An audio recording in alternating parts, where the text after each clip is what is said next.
Every single day, sellers on Whatnot UK are working for free, not because they're lazy, not because they don't have good stock, because they've been told that £1 starts are the way to grow. And nobody has been honest with them about what it's actually costing them. I'm going to say some things in this video that are going to make some people very uncomfortable. Some of you are going to disagree with me loudly. And honestly, good, because this conversation needs to happen. But first, if you've ever sold something for £1 and felt sick afterwards, this video is for you. Oh no, just got a little... Let's talk about how this actually plays out. You've spent time sourcing your stock. Maybe you paid £4, £5, £6 for an item. You've packed up, you've gone live, you've got a few people in the room, and someone in the chat says, start it at £1. And you think, fine, it'll go up. There'll be a bidding war. That's how it works, right? So you started at £1. One bid, it sells for £1.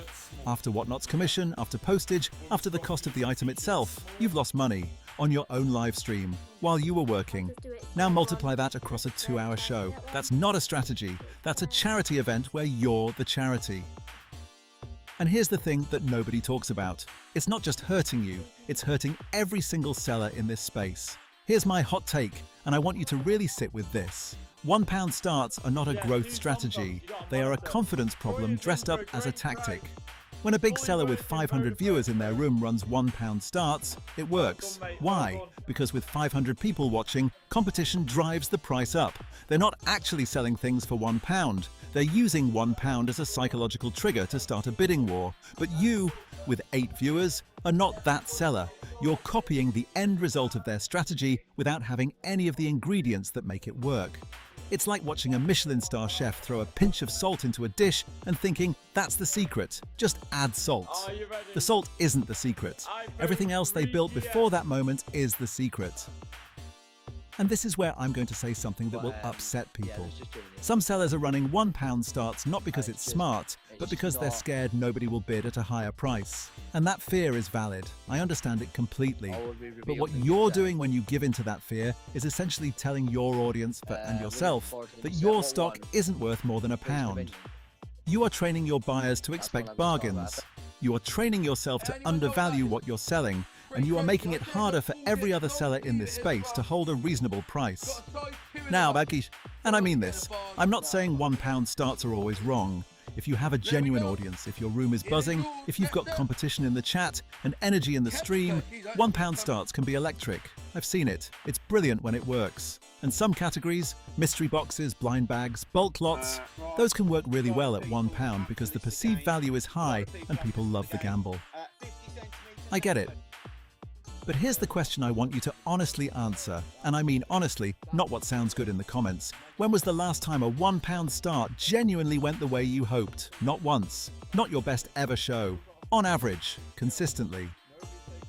Because if your honest answer is, it usually just sells for £1 or £2, then we need to talk about why you're still doing it. So what should you actually do instead? Number 1. Start at a price you're genuinely okay with. That's it. That's the whole strategy. Before you run any item, ask yourself, if this sells for exactly what I started at, am I okay with that? If the answer is no, you haven't started it high enough. Stop starting items at a price you'd be devastated to accept. That's not a flaw, that's a trap. Number 2, build demand before you run the item. Show it off. Talk about it. Tell the story of it, where it's from, what it's worth, why someone in the room wants it. Create desire first, then run it. The auction is the conclusion of a conversation, not the start of one. Number 3, mix in buy it now pricing.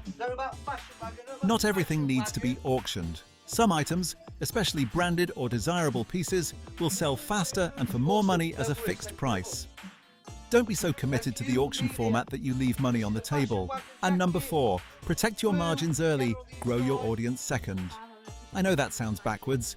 Everyone says sacrifice margins to grow, but if you run out of money before you build an audience, you're done. You can't grow from 0 stock and 0 profit. Protect your business first. Growth follows sustainability, not the other way around.